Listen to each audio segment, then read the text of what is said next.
If I could go back to my 18-year-old self and decide whether I would go to Bible college or not, would I make the same decision that I did and follow the same path? Um,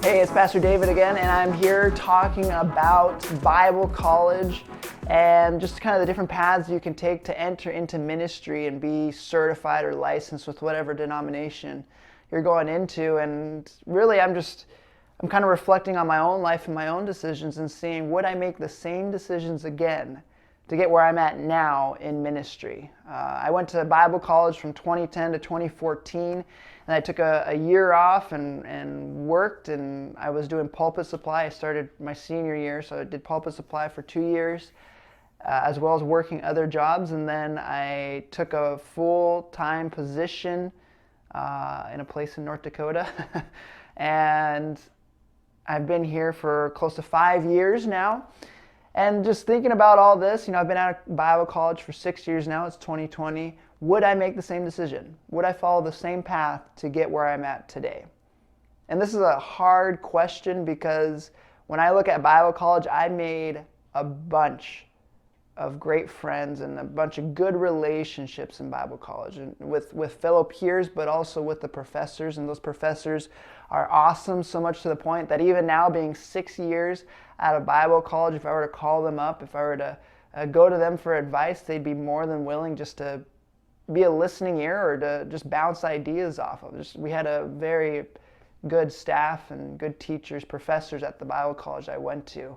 And also, I think more importantly than all that is I met my wife at Bible college. And so if I were to say something like, no, I would not go back, that'd be like, oh, do you hate all the relationships you built while you're in Bible college, including marrying your spouse? And that's not the case at all. I think the main reasons, there'd be two reasons why I might go a different path. The first would be just to be financially set when I leave that education, but also that the Bible colleges, sometimes there's things in ministry, practical things that you have to be hands-on in order to learn about it in ministry. And so just starting out with finances there, at where I went to Bible college, it was about $18,000, $19,000 a year, so 2 semesters, and that covered tuition, that covered food, that covered dorms, so I lived in the dorms. And by the time that I left, we didn't take out, I got married the summer before my senior year. I got married, and that was a big blessing that Emily and I, my wife and I, did not realize that would be a blessing. We didn't have to take out any loans or anything like that. And so pretty much for 3 years of student loans, it was about $50,000 that we were in debt by the time I graduated from Bible college.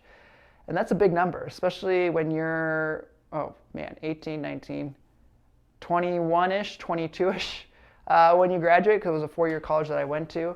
And what we ended up doing is we took a year off. I was doing pulpit supply. I'm not sure if I said this already. I might have. But I was doing pulpit supply my senior year, and then I did it the year after as well. And then worked jobs, and the jobs that I worked went to paying the bills, paying the rent to where we were living. And then my wife's job, she worked as a CNA. Her check went to paying off the student loans. And the Lord enabled us to pay off those student loans very quickly within 2 to 3 years. And it was just a huge blessing. But you hear, Bible colleges tend to be private schools, and so private schools tend to cost more than state schools. And that's tough, especially if you're looking at majoring into entering into ministry, because when you go into ministry, you understand that you're not going into ministry to make bank. You're going into ministry to do the Lord's work, and sometimes, you're not going to be paid that much. And so you want to be able to allow yourself to be used by God in whatever matter. And the best way to do that is to leave college or whatever educational track you take with the least amount of debt as you can, because then you won't become a burden to the church you're called to or the place that you're called to, because you have to go in and maybe you have to work an extra job because the church is not able to financially support you enough, your living expenses on top of whatever debt you have to pay on a monthly basis. And it just sets you up a lot better for ministry if you can leave whatever path that you take with the least amount of debt. So there's that, and then there's a practicality side of it. There's some things that we're not taught at the Bible college that I went to anyways, that you have to learn, or I had to learn since coming into ministry. And yeah, I mean, it's just a lot of these things they were hands-on stuff. There's things that it'd be hard to teach in a Bible college. And so with these two things in mind, if I were to go back and let's just push those relationships to the side, because I love those relationships that I built with the professors, with my peers, with my wife. So just pushing that to the side, forgetting about that for a second, would I take the same path? And I think I would look at possibly doing something else. Because just kind of being in ministry, you're able to network with other pastors and figure out how they got to be where they're at too. And there are some other options in going to a 4-year college. That video again that I made with Lance, he went to a 2-year college, and then every extra year you could focus on a different thing. So like a pastoral focus, a missions focus, or whatever it is. And so we were paying $18,000, $19,000 a year, so 2 semesters at the college that I went to. But the college he went to, it was about $3,500 per semester. So you want to look at $7,000 a year, and that's like $11,000 less than where I went. And the program that he went through, you could get going with what you wanted to do in 3 years instead of 4 years. So not only could you get into ministry quicker, you could be in less debt when you get in there as well. And so that's another option. Like I could have gone to a different college, Bible college, or done a different way. But I think, looking at it now, what I would have done is I would have either enrolled in Global or enrolled in Berean or some sort of online biblical training program that I could be taking classes online. But at the same time that I was doing that I would be heavily invested, find some church somewhere and just begin ministering for that church, to that church. And in that way, not only would that help with the finances, where I could take the classes that I would need as needed, and then you could spread it out a little bit more and be able to work and pay off each class instead of having to take out loans for each class. And at the same time, I'd be getting practical training in ministry by working with that church. And I think for me, again, those relationships, pushing them to the side, but I think for me, that would have been a good path for me to take. And, again, this is everybody that watches this video is going to have a different opinion. And this is just something, kind of reflecting on my life, that I think it wouldn't have been a bad decision if I had gone down that path, if I had decided to go that path. And I think the main thing I want you to realize is that there are so many different ways that you can enter into ministry. And you don't even, I've talked about this because these are some of the things, like in the Assemblies of God, to be certified, licensed, or ordained, that you need a little bit of education, like for the lowest level for certification.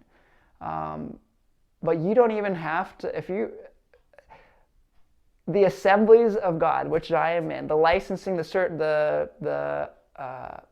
certification, the licensing or ordination, that's from the Assemblies of God. But you don't need that to minister for God. You don't need a denomination's approval to minister, to be able to go out and minister to different churches or anything like that. There's different churches out there, non-denominational churches, that you can get licensed through their church in different ways. And there are just so many paths to take. And I think one of the things that I messed up on when I was choosing is that I only looked at the Bible college path when there were other paths as well to take. And so I encourage you, if you're looking at maybe going to Bible college, figure out what you want to do first. Figure out what you want to do afterwards. If you want to enter into ministry, or if you're just going to Bible college to learn how to study the Bible properly, that's a great thing too, to do that. But figure out what you want to do, and then figure out what path will better set you up afterwards for what's to come after all that you're looking at doing. Again, I think the two main things: finances. Don't put a strain on wherever you're going to minister, because they can't afford to help you with your living cost and with paying off your student loans. So that means having to get another job instead of being able to focus on where you're at. And then the practical training aspect of as well. And so, yeah, what do you think? You know, and those of you that are watching this video, you maybe are a little shocked or whatever that I would say this. Maybe you have a different opinion. What do you think? Go ahead and comment on it below. And while you're there, why don't you, I don't really do this in my videos, this is awkward for me to say, but subscribe to the channel, because it'd be great if you did. It just shows me that you're liking the stuff that I'm putting out and just brings encouragement to me to continue doing this. But if you're watching this video and you're trying to decide, I think the first thing you need to do is not listen to me or anybody else on YouTube or any other video or any other article. The first thing you need to do is pray to God and ask just Him to guide you on what path you're supposed to take. And then go ahead and do that research on whatever path. Research all the paths, and then whichever one you're feeling the most at peace about, trust in the Lord and He'll guide you. With all that being said, guys, thanks for watching. I hope you're able to take something out of this video. But yeah, thanks for watching. Have a blessed day, and we will see you next time.